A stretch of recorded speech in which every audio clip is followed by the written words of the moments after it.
You had two weeks, man. 2 weeks to be set up. Well, actually, I've been Couldn't do it. using things for different things. So this morning it was like, oh, nothing is plugged in. It's all good. It never is on Monday, so it's just like we didn't skip a beat, man. It's nice that way.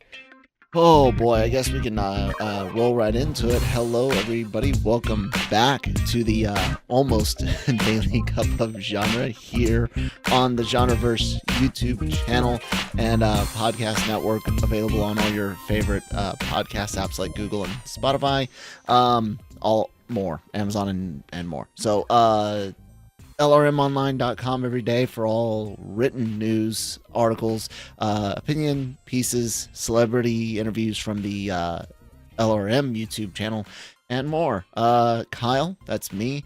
Manny, that's him. And it's been a while. If this is your first time, maybe you're a new subscriber from one of our anime shows and you're checking out the Daily Cog, welcome. Hope you enjoy it. It's different. A little bit, yeah, just a bit. It's different. How you been though, man? Manny, we've missed some time, man. How you been? I wish I'd say I was just busy, but health-wise, it's just been a roller coaster. So just going to the doctor a bit, staying in bed, haven't been able to talk much, and yeah, probably have asthma now, and waiting for some other results, and we'll see what it is. It's that fresh California air there, man. I live in the Central Valley, man, where it's all dust and pollutants. I know. That other scarlet fever and whatever. How you been? Man, I've kind of threw me off. I've slowly been recovering. I'm still not 100%. I still can't do too much, but I'm able to do more. It sucks, but it is what it is. I will live for better or worse. Look at us, spring chickens with all kinds of medical issues. My wife this morning, she was talking to her mom on the phone, and Christine is dealing with what we think is like a pinched nerve in the elbow, and she was like, I'm not old, my wife's in her mid 30s, and she's like, but I'm not in my 20s anymore. And I was like, you're right. Like I think that's what makes the mid to late 30s kind of suck so much, is you're like, I'm not old yet, but I'm not young anymore. Yeah, 100% not young. Yeah. I'm not young anymore, but I'm not old yet, and this sucks. Because I feel that I want to do more, but I can't. But no, man, it's it's busy, but trying to get caught up. I'm behind one anime reaction, which I hope to get up tomorrow. Everything else should be on time, as is, but one seasonal Tony Kawa, we're an episode behind. It's recorded, just not edited. So yeah, that's how I've been. Excited. Hopefully this week everything goes up and off without a hitch, and yeah, I'm just excited to get back into some normalcy. Normalcy, like talking about box office numbers, which is something Manny and I really like to do here on Mondays. Something we haven't done in a while, man. Guardians of the Galaxy actually had a pretty decent opening, sitting at a nice 660 million worldwide, 266 US, performance within expectations based on its opening weekend, according to thenumbers.com, the/the numbers.com. Anyways, it did really well. Happy for it. I unfortunately couldn't go to the theaters to see it. Still haven't gotten a chance to see it yet.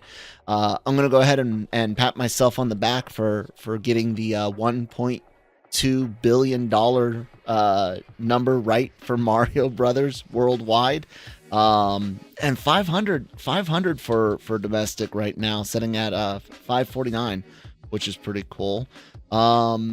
The overall weekend numbers were, what you come to expect these days. 120 million. Fast X, Fast 10, sorry, came out. I had Jason X in my mind earlier. Fast 10 came out, 67 million domestically, already sitting at over 318 worldwide, even though the international numbers haven't fully updated. I'm guessing a lot of that money probably is coming from China. China usually props up fast franchises pretty big, if I remember correctly. Manny, what have been your box office trips the last couple of weeks, and how are you feeling about some of these movies performances? Well, it does prove that my because people keep asking why they keep making these Fast and the Furious movies. I was like, it's because China and the international market keep them afloat. I was like, franchises like Fast and the Furious, Venom, Transformers are all held up by an international market. Only 67. I mean, it's not a hit here. It was not really. It was a number one movie, but if you look at it, Guardians made about half of that, and it's in its third week. And so, I mean, hell, Super Mario Brothers in its first weekend did a whole lot more than that. It opening 146 million. So there's obviously there's that fast fatigue there. And honestly, it's without Jason Momoa, that's a terrible movie. It's I gave it a C+. It's really just a regurgitation of what you've seen in the movies before. And hell, it opens up with the exact same scenes from Fast 5. And for a moment I turned to my buddy, I was like, I've seen this movie already. But the biggest highlight in that film was actually just Jason Momoa's villain. Is his name Damien or Dame? I don't know. No, something like that. Yeah. Whatever his name is. Point is, Dante. There it is. But his villain was really good. It was flamboyant.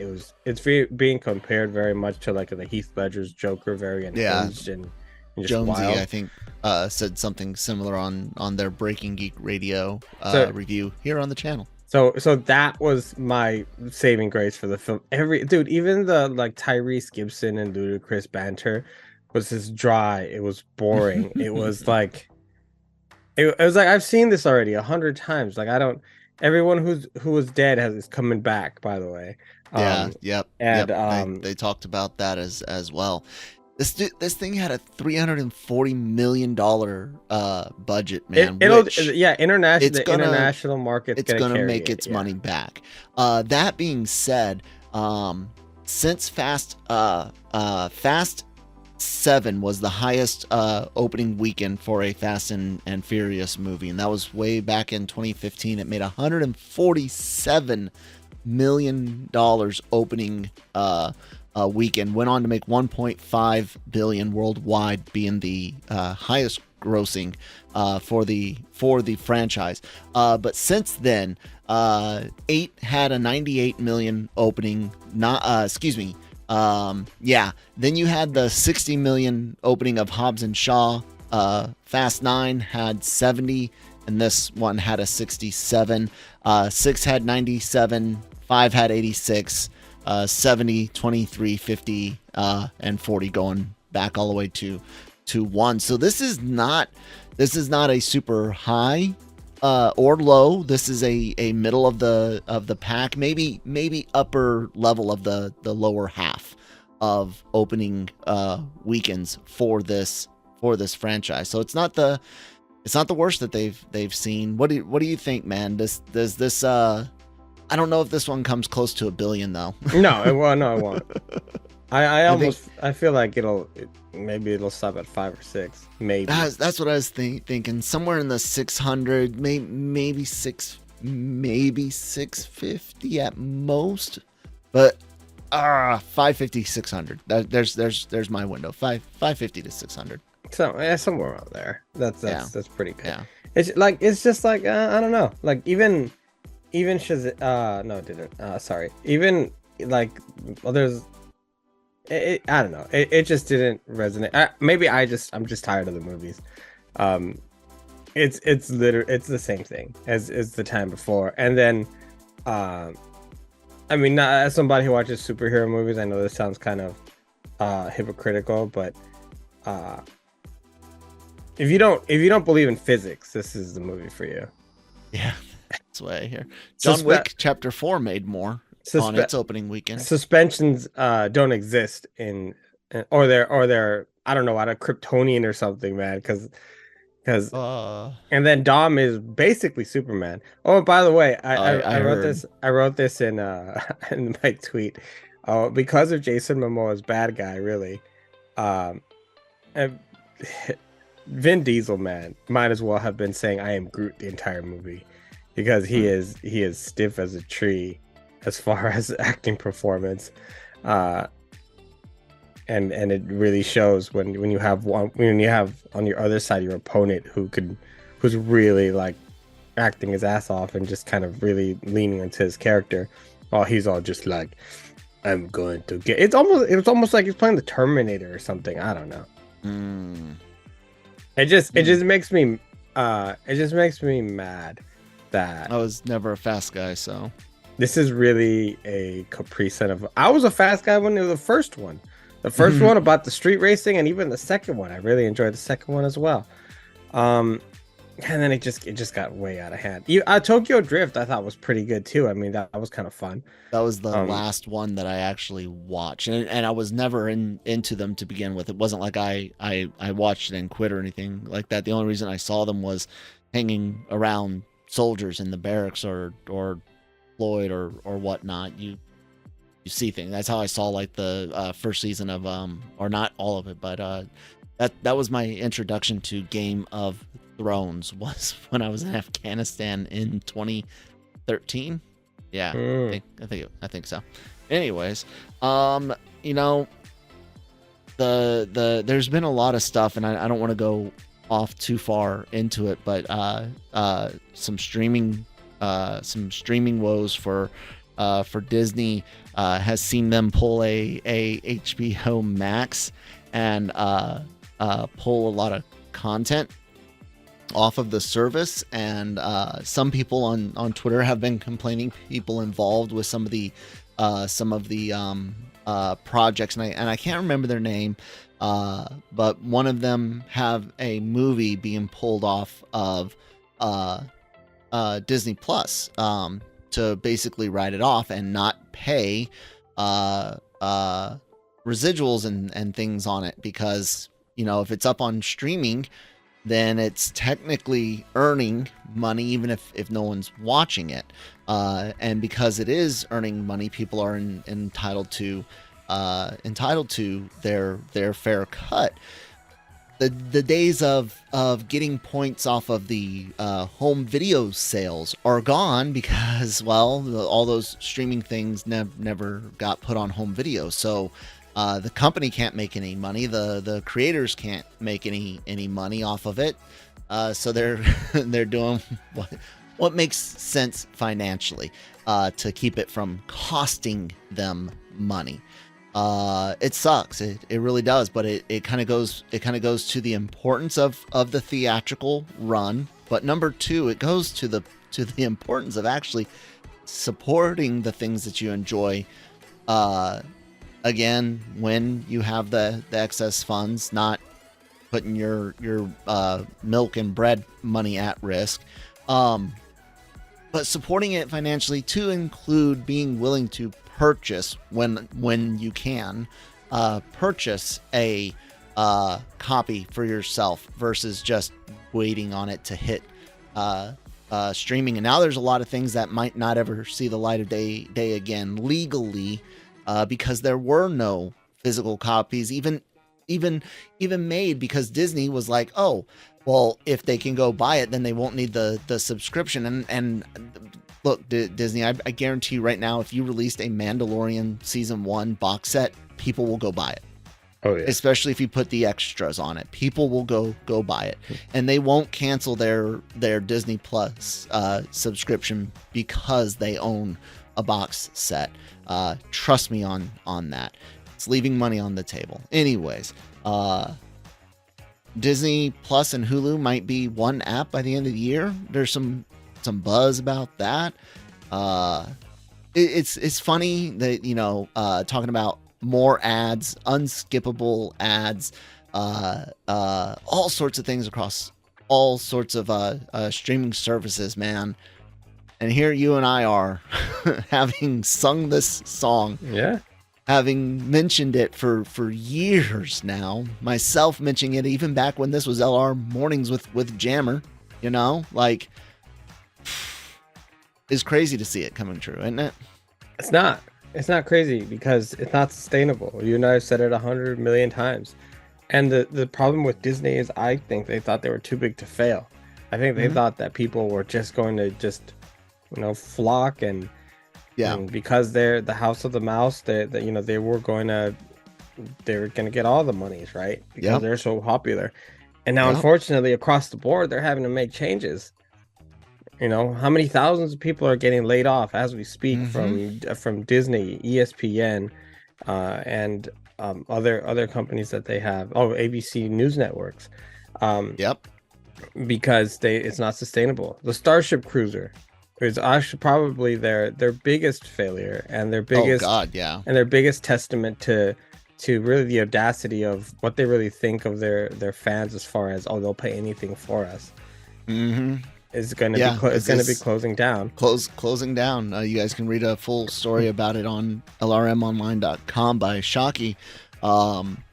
I said that it was going to be too expensive, and I was actually wrong on this one. I said, you know what they'll eventually do? They'll eventually open the experiences up to walk through to people at the park, not just the hotel. They didn't even try to do that, so yeah, it's just egregious to see them just think that they can charge whatever really they and honestly they're still doing it now with, I believe, with Marvel and with Star Wars, as far as just throwing stuff out there, and you can tell it's lacking quality. You can absolutely tell it lacks quality. You can see it because just look at the fatigue that's finally setting in. It's not because it's too many. It's too much bad. It's just not good. People, And people, people are smart, smarter than I think they give their own credit the fans to. And then people are more discerning with their time, man. Yeah. People don't want their time waste. I don't want my time waste. Yeah, and then. The fact that it made me laugh when I heard that they were going to be combining their streaming services, because they already report their numbers like if it's one streaming service. Yeah. Which are false, because once they combine, you're really going to see that they don't have as many as Netflix. Yeah, and that's going to be another issue that have to tackle. It's still a lot. Don't get us wrong. It's still a lot. That's not all I'm saying. But it's still not Netflix. Yeah, be harder to spend. And then I will go ahead. Yeah, and the last thing really is just and then you really betted so hard on Disney Plus that you started just pushing out content for it. Now you got to deal with the writer strike and the fact that you're not going to new content, new content for a while, and reality TV can only take you so far on a Disney based on like a Disney Plus type platform. And I think really Disney is like every other service, because HBO Max did this, but really they did it coming in from it was Zasloff and their team did it coming in saying we need to clean up, this is what we have to do. Everybody criticized them, and now Disney has to do the exact same thing. Disney has to do the exact same thing. And it's a real shame. Sorry, I keep saying things. It's a real shame that there's some things that'll never see the light of day again. Yeah. Just because they didn't want to put it on physical media. But you know what? Here's also the other problem. I understand some things weren't correctable. The budgets for effects and things like that, a lot of shows were going to look cheaper regardless. However, if you had written better shows, Yeah. some of those might be surviving a bit more. And for Disney, I'm specifically looking at people bitching about Willow because the all but one of the Willow fans that I know personally know, all but one of them, and there's like 8, hated this new series. And it was a chore to get through Willow, man. It was a chore, more chore than it was a Wheel of Time for me. And I will say this too, Manny, the one that did like Willow also liked Mando season 3. So oh geez, okay, take that for what you will. I mean, and then if you had made better stuff, more people would have watched it. You can only, and again, it goes back to supporting things that do offer merchandise, shirts or toys or something, and not everything will. I get that, but guys, it takes money to make stuff, you know. Imagine Disney tomorrow announces a box set, phase 4 of the streaming things for $130 or something. That thing would sell out. For the most part, it would, especially with extras, and if you put extras that you don't include on Disney Plus. I mean, look, my DVD collection is so large, not just because of the movies, but because of the extras, man. Like that was the thing. That was the thing for DVDs in the early days of Blu-rays, was all of the and I'm a film geek, man. I love all of the behind the scenes stuff, the behind the camera stuff, and not just like the blooper reels or a commentary, but technical stuff. One of my favorite things is the Ready Player One extras, where you get to see, you know, the legendary Steven Spielberg, this super old dude that you don't ever expect to see messing around with virtual reality the way he had to film this movie, but he it's just so seamless for him, you know. He gets the hang. It's such a cool thing, and I miss seeing that. But in order for me to want to watch all of that, I gotta enjoy the content itself too. Mm-hmm. You know what I'm saying? Like, yeah, even if you offered me all of the behind the scenes stuff for something like Miss Marvel, I don't think I would watch it. I might watch it for She-Hulk to see if there's any telltale drama and try to pinpoint where everything went wrong. But other than that, nah, man, I miss that. Speaking of things potentially going wrong, I don't know if they will or not, but Manny has actually seen something and can tell us whether or not he thinks it went wrong. Manny, the latest live action adaptation from Disney, the Little Mermaid. What did you think, man? So, I'm gonna be brutally honest here. I know I'm not supposed to say things like this, but I went in there ready to criticize the film the heck off, because I'm such a fan of like things like The Beauty and the Beast, Cruella, although that's kind of in a different realm, but Cruella to me to this date is still the best live action thing that they've made. Oh yeah, dude, I love Cruella. I've talked to several other critics.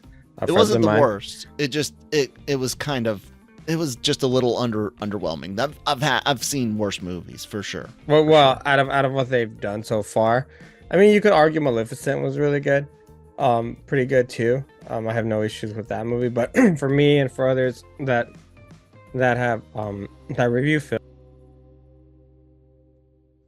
that's kind of one of their high points.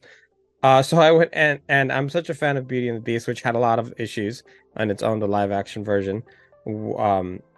That I went in there with kind of a medium low expectations for the Little Mermaid, although I had heard already Halle Bailey's voice, and I was like, okay, she's probably the right person for this. But what about everything else? What about Scuttle and Flounder and Sebastian, because live action versions of them look very different than what you were used to as animated form. And I was pleasantly surprised at how good this movie was. Um, they made the necessary changes to really let it flow a lot better than the animated film. They really, so they leaned into kind of, I know that we had talked about that some of it had already seemed like they were taking a Caribbean feel. That's what they stick with. And because of the elements that are already in the film, they really didn't need to change much. They gave Prince Eric a little bit more depth, which was a pleasant surprise, and really allowed you to care for him a little bit more. Because in the animated film, I feel like he's really more just like a Ken, kind of. Really, it was not really much going on, but now with kind of a little bit more backstory. And just kind of why he is the way he is, and giving him a better connection with Ariel, it worked. It was really good. And then my the biggest surprise, I'm not a fan of Melissa McCarthy, and I think it's because of her typecast in several movies over and over and over and over, including the Ghostbusters film. But excuse me, man, she plays a hell of an Ursula. Very, very well done. None of the music suffers, except one song is cut from the film, from the animated, but it really you'll if you're a fan of the movie, you'll notice it. But I know the Under the Sea. That's about it. I don't like musicals, so I know you don't. I have no skin in the game in this one. How do you think this will compare for other for the rest of the audience?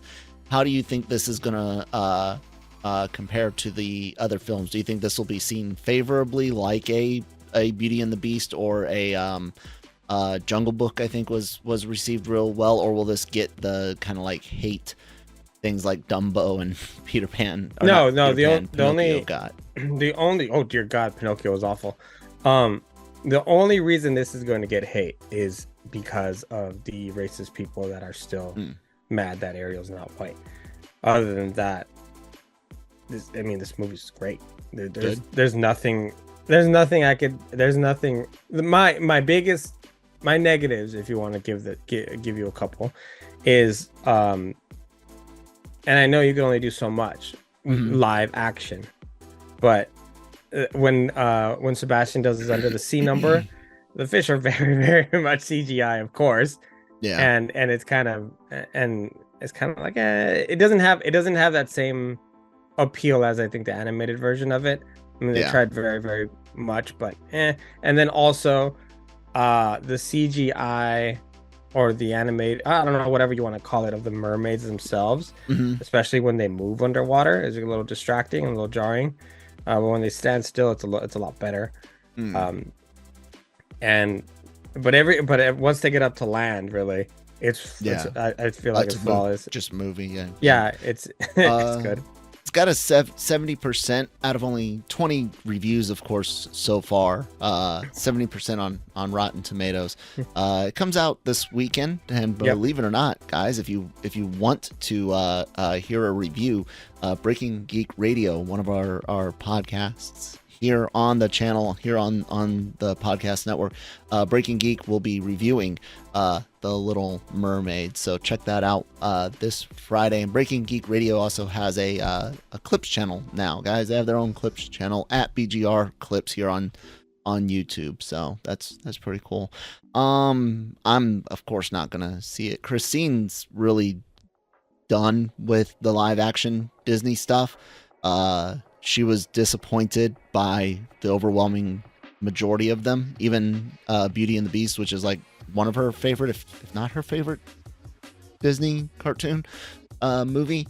But like I said, I don't have any skin in the game. So the things I'm looking forward to next are that aren't anime. Of course, I still want to see Guardians. I am interested in what the Flash does. And then I don't know what else this year, Manny. What else is there to look? What do you mean? forward What to? else is there? Like this I year don't is care like about just the Marvels. Like it's a smorgasbord of movies. no Oppenheimer Star is in Wars. July. That's true. I really want to see. Indy's coming I really out. want to see. Oh, dude, do you want to talk about? Do you want to talk about Indy? There's Elementals coming out in June. You already mentioned did the look Batman. funny. Blue Beetle's coming out. The Nun 2. Insidious 5. What else? The new trailer just dropped for Five Nights at Freddy. Hell, even the Barbie movie, just to see what kind of insanity that they have going on there. I'm all for it. Yeah, there are some things coming out. There's not a lot. It's what I was saying is there's not a lot outside of the Flash. There's not a lot of the big that's got you tentpoles interested. that I'm, which is good because that means there's time for all the other things that you mentioned. Because I don't care about the Marvels, I don't care about Secret Invasion, I don't care about Aquaman, I don't, I can watch a lot more things, but let's face the facts. I'm probably just gonna fill the time with anime. It's a terrible thing to do. I live at the theater, so I enjoy it quite a bit. I wish I could, man. It's expensive. I pay $20 a month. No, I mean, because we gotta get a babysitter and stuff. So I know it's different when you need a babysitter. It's a good year for movies, but don't get used to it because thanks to the writer's strike, it might not be the same coming up. Delay. It might not be the thing for a while. Shout out to Boston University. I think that's who they were. Who yesterday, just really quickly, let me just make sure I got them right. Yeah, shout out to Boston University, where David Zasloff was giving their commencement speech, and during which time the students were chanting "Pay your writers." Just kudos to them for standing up and kind of taking the moment to kind of send a message, because I think you got to pay writers. Here's pay the your one goddamn writers. Here's the one thing I tried to explain to Cam, because he was one thing people want to keep pointing out is, if they had just paid their writers, the strike's going to cost the studios more than if they just paid their writers X amount. And I pointed something out to him. I was like, look, the studios have a back catalog of content to put up for people to watch, to license out, whether that's over the air, cable, satellite, or streaming, home video sales, doesn't matter. They have content they can make money off of. And they can do unscripted, there's sports, there's all sorts of things for them to continue to make money off of. The writers, if they want to continue to write, at some point have to, write. It's a war of attrition, just like it was in 07, 08. And if you really kind of look at the end of the deal in 07, 08, it was kind of similar, where the studios lost more money than if they had just paid out to begin with. But over the long term, of course, those costs would add up, and that's what they're getting at. I'm not taking their side. I'm not saying the studios are all right, nor am I saying that the writers are all right. What I'm pointing out is the logistics, the facts here.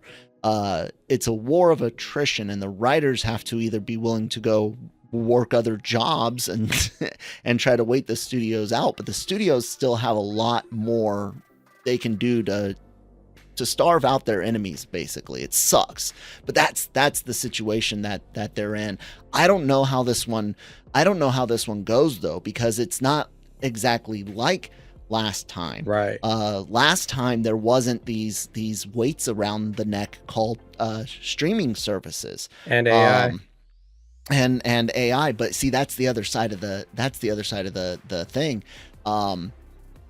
Right now there's no rules against it, and if you get some people that aren't part of the guild and you start getting more indie type type things going, and you fudge some numbers here and there, you start seeing where they could use some AI things with some non-union writers and script fixers, and next thing you know, some small startup studios with light ties to the bigger studios start helping. I mean, my point is I don't know how this one goes, but it's still a war of attrition, and for the moment, it's in the favor of the studios. But here's the other issue though, is that also the Actors Guild is due. There's other things coming up, and and the Directors Guild, and the thing is that they're kind of standing in solidarity with each other. Yeah. I mean, Seth MacFarlane refuses to do Family Guy because of this going on. You see a lot of the other actors also out there, providing food and standing with the writers, because they understand how important they are to the late night hosts and everything. I mean, some of these people are coming up with content daily for the shows in the evening. Mm-hmm. I mean, I can empathize just a bit with them, because I have to go in every day and write an hour-long show. And I have to figure out what that's going to look like from top to bottom, from opening credits to that when we roll next star at the end. It's my responsibility to make sure that the anchors all have the right things to say. So it's big. I mean, and then you have, especially with streaming services now, you see how much Disney pushes content out, and push. And then, then you have that fear of AI that they refuse to even talk about, according to reports. This is I think a little bit different, because it's about money, but it's also that your jobs, because you may not have a job even if you got that raise in the near future. So they got to make sure that they get that right. And I think hell, last time it lasted for 176 days, I think it was, somewhere around there. 7 months, wasn't it? Something like that. It went from 08 or from 07 to 08. So they're gonna have to bring back The Real World and Flavor of Love, and all those shows are gonna be coming back. It's from November 5th of 07 to February 12th of 08. So I am interested to see how this plays out, because it'll say it was longer than that. Anyways, go ahead. It feels like it was longer. It just needs to. It'll say a lot about the future of where we're going, as far as TV and movies. Yeah, we'll see. It's all about lately. It's all about money. Everyone's cutting content. They're cutting streaming services. They're cutting employees, and now the writers want more money. It's like, where are they going to get the money? It's like, well, maybe the executives could take a pay cut, but they'll never take a pay cut. Even if they did, and I had to have this conversation with Jonesy and them. What was it? Warner Brothers took a $250 million loss, was it, on streaming or something like that? Zaslav made 47 million in total compensation. You're not going to take 100% of someone's pay, of course. You're not even going to see them, but even if you took 50% of the entire C-suite's pay, you still couldn't plug the losses. No, you know what I'm saying? And then also the other thing, let alone plug the losses and then pay other people more. Yeah, the thing people hate hearing is that sometimes you got to pay the people the money, because you and I, we joke about it, but you and I couldn't do the job. No, we couldn't run Warner Brothers. No, we would make the wrong decision 70% of the time because of our background, lack of experience. Yeah, exactly. You pay what you get, and believe me, I am in an industry where you could tell. Yeah. And look, that's not me saying that they don't get paid. I will never personally use the word someone gets paid too much, but it does mean that I definitely see ways to have better form about this. I for sure am one that thinks and applauds when top end business people do pause, C-suite bonuses. They do pause raises and things like that. You're never really going to see much on legitimate pay cuts where somebody's, next paycheck is less than their current one. It does happen from time to time, and I'll applaud it if they do it for the right reasons and only cut the right pay. But in general, at least things like looking at halting bonuses, restructuring planned raises, looking at future spending where you can start reallocating are things that businesses start doing. Like I said, man, the whole thing with taking things off streaming so you don't, it's messed up, but maybe writers should start saying and looking for projects that will be released physically. Because if the product is on shelves, then you've got the chance to earn money from it. They can't just, you know what I'm saying? They're not. It's different. Anyways, we could have talked Indy for a bit, but it's just funny that it's gotten a lot of stinky reviews, a lot of middling reviews. IGN actually rated it lower than Fast 10. They gave Fast 10 a 5, and Indy got a 4 out of 10. I heard somebody say it was just as good as Crystal Skull. Yeah, I know, right? And I was like, someone said it was better. Actually, it's writing for the Times of London. Kevin Mayer began the review with the pithy, and I'm reading from Hollywood Reporter's kind of grabbing all of these. The good news is that it's not as poor as Indiana Jones and the Kingdom of the Crystal Skull. The bad news is that it's not much better. I don't hate Indy. I nothing Indy, so I again have no skin in the game. Manny, are you a big Indy fan or just kind of a casual fan, or? I like Indy. That's really it. Oh, okay. I'm not. Are you surprised that this is getting such a lukewarm at most reception? Given the last one, not really. I don't know. Like, what is there? So I think my question is there really another story to tell? No. What are you? No. So it's not like James Bond, where you can just add a mission.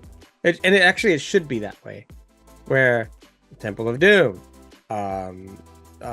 Raiders of the Lost Ark, where you have, and I know that they try to do it again here, but I mean, like, what is there to tell? What is it that Indy's getting old? Because we did that in Crystal Skull and it didn't really work out that well. Is it just it feels like a last minute money grab? I mean, Harrison Ford. I kind of think it is. Harrison Ford already said that he's not. So what also could be, is it's a movie to lead to a Disney Plus series. A lot of people have thought that, would they bring back young Indiana Jones? Would they continue it with a new character, or someone taking the mantle, so to speak? Who knows? Because I mean, I read a reported person that had seen the film, their full spoilers. Some of it doesn't quite go the way that I thought it would, but it still doesn't sound all that hot. Because if that's what they're doing, it's not going to work. Just look at what they did with National Treasure. Yeah. That show got canceled. Yeah. And Willow. Willow and Mighty Ducks and Mighty Ducks had, I think, two to three. I think it got two seasons. I liked the first season. Yeah. First season was fun. Turner and Hooch that got canned. Nostalgia only takes you so far, and that's the sad thing about this is that's it's like you said, this was a hey, we can make a quick buck. People didn't like that way, This is exactly what happened in my mind. They said people didn't like the prequel trilogy. They liked the sequel trilogy at first. I know how things went, but that's what really kind of gave them the idea, was like, oh, Crystal Skull wasn't liked that well, we can do it better. The prequels weren't liked that well, we can do it better. No, you guys really didn't do either one better, it seems. I'm curious as to how this will translate into audiences here in a couple of weeks when it comes out. I'm wondering how general audiences are going to feel, and I'm wondering if some of the more crazy rumors we had heard had taken place. I'm wondering if some of the critics would have liked it more, but I don't want to spoil things, and I might not have read actual factual description of the movie, but it seemed pretty legit based off of everything else I've seen. So, yeah. Anyways, Manny, we'll wrap it up there, man. It was great to be back here on the Daily Cup of Genre with everyone. Check out more stuff, of course, at lrmonline.com. Written reviews, news articles, celebrity interviews go up on the LRM YouTube channel from Gig and Nancy and Manny as well. All of our podcasts like Breaking Geek Radio, Daily COG, the Cantina, AVR go up on all your favorite podcast apps. All of those are also available on the YouTube channel, as well as the anime and trailer reactions on AVR Squared and Genre Shot, respectively. Manny, anything else to say?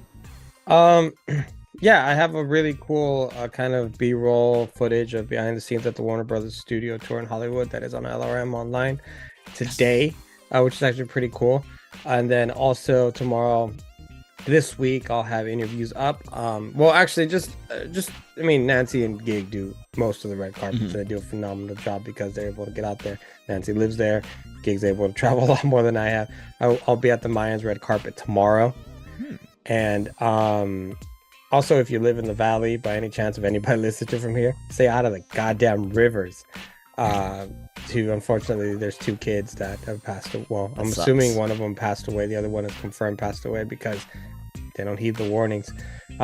Washed away with the heavy waters from the snowmelt. Yeah, just god damn it. When authorities give you a warning not to do something, every now and then it's usually for a good fucking reason. Every now and then it's not good to say fuck authority. Sometimes you should listen. So the reason why I'm saying it is because a lot of times people want to say things like that, and then like my first feeling is never of sorrow but of anger towards the parents. Anyway, yeah, so everyone have a good week, and we'll see y'all soon.